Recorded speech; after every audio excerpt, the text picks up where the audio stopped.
Is it on? Yes? Yes. Thanks so much.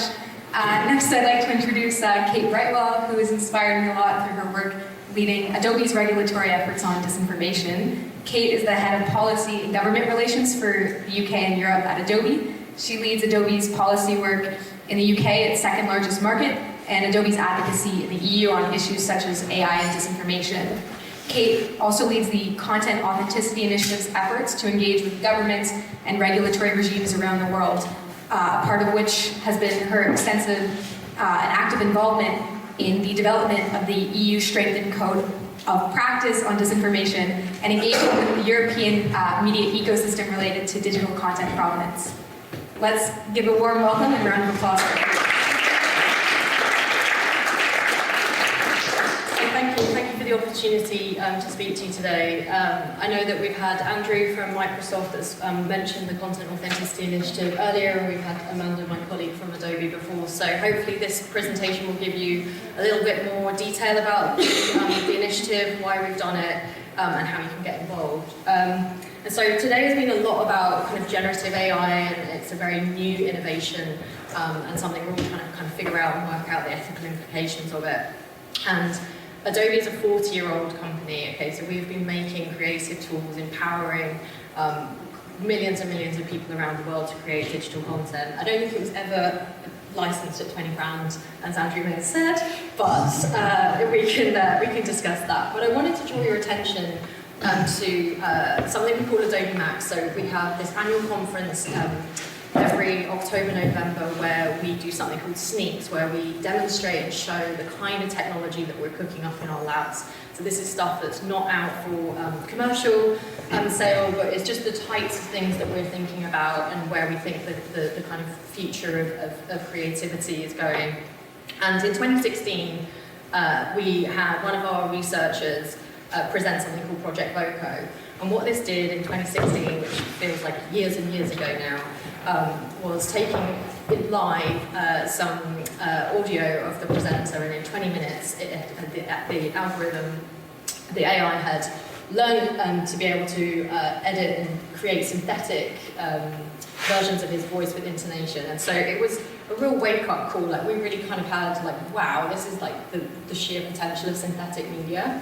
And then it really began this journey, particularly internally in Adobe, of like, just because we can do this, is this something we should be doing? Should we be thinking about the ethical implications of if this technology is out in the wild?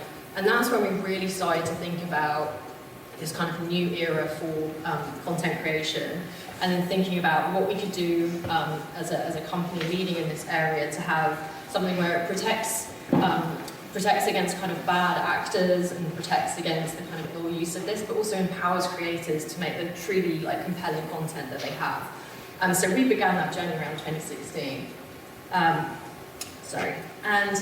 then we think about some of the more malicious uses of synthetic media. So, and these ones that really do harm in the real world. So one that's incredibly unfortunate earlier in 2022 was a deep fake of President Zelensky that appeared to be calling for the troops to surrender, and this was shared on a fake BBC account. And so this is like something really live and real now, that we can see how synthetic media can be causing damage.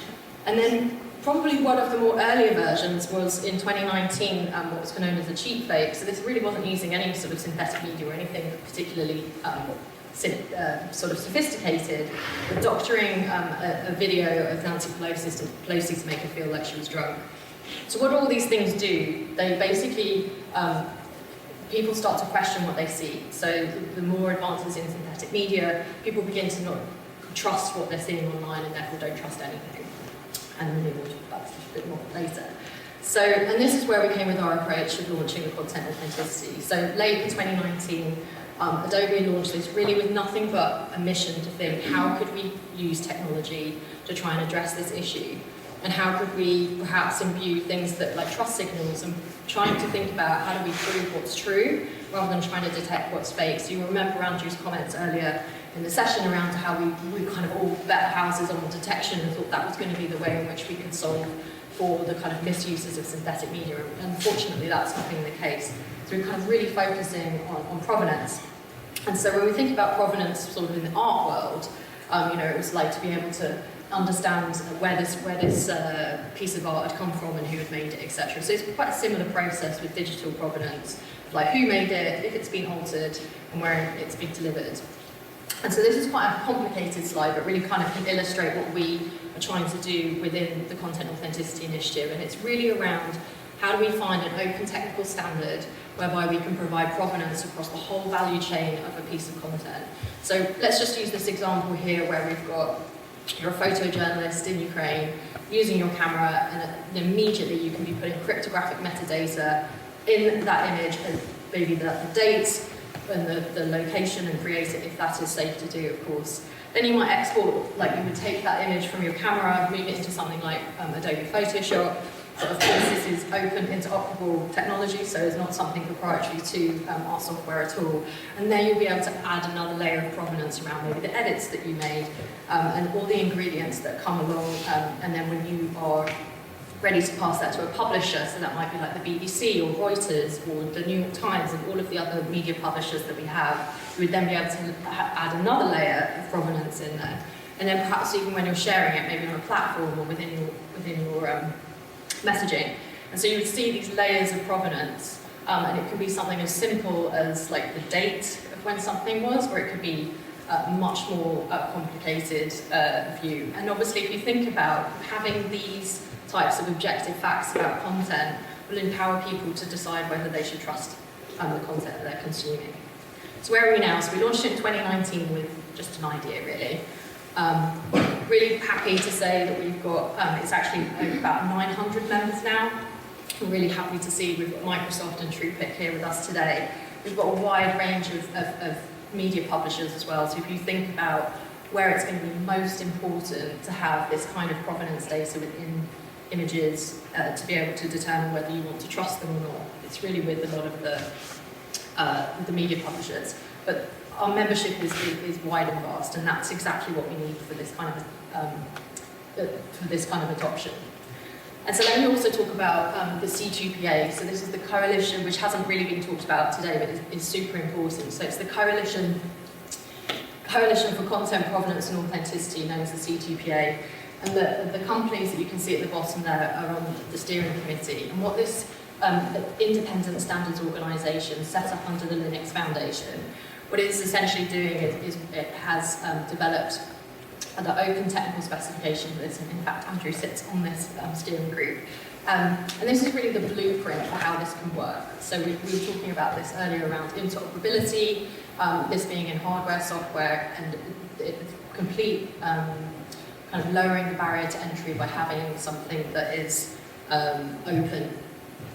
What Adobe has done to support this effort, we have also, maybe pick up the open source discussion of, we have published open source toolkits which are based on the C2PA specifications. So anybody can use those. This is the same code that we are running in Photoshop, and it is available to use for different implementers, and we've seen a lot of interesting prototyping happening there, and I think that's going to be a really interesting space to be watching in the future. Adobe has eaten our own dog food, as the Americans like to say, and we have this in Photoshop already, so if you're Photoshop subscribers, it is under something called content credentials. And you can see here on the right-hand side the types of data that you can kind of be putting within that. This is actually a screenshot of something called Verify, and so what you can do is you can take any image on the internet that you've seen, put it into Verify, and if it has content credentials within it, if it has provenance, you'll be able to see that trail. So on the side here you can see the kind of 3 different images that we use to create this asset. So if you think about, you get an asset, you're not sure about it, and when this is obviously when there's more ubiquitous adoption, that you'll be able to really interrogate, say if you're a journalist or a fact checker or somebody that wants to really understand deeper detail, this will be available. Another really significant milestone that we crossed last year was from some 2 camera manufacturers. So Nikon and Leica have basically taken the C2PA technical standard. They took the open source coding that Adobe had provided and basically went away and embedded this technology in their hardware. So if you think about what this does for photojournalists and others being able to start capturing at secure capture. So in terms of the road to adoption, if you think back to that other slide where there was the kind of flow chart of all the different people involved, the only way that this technology will work, the only way, and I think if we think back to the first panel of expecting in the future that provenance will become something that we'll seek to expect in certain types of content that we're viewing, it's really going to take a broad spectrum of different entities to make that happen. So it's literally from hardware, software, right through to operating systems.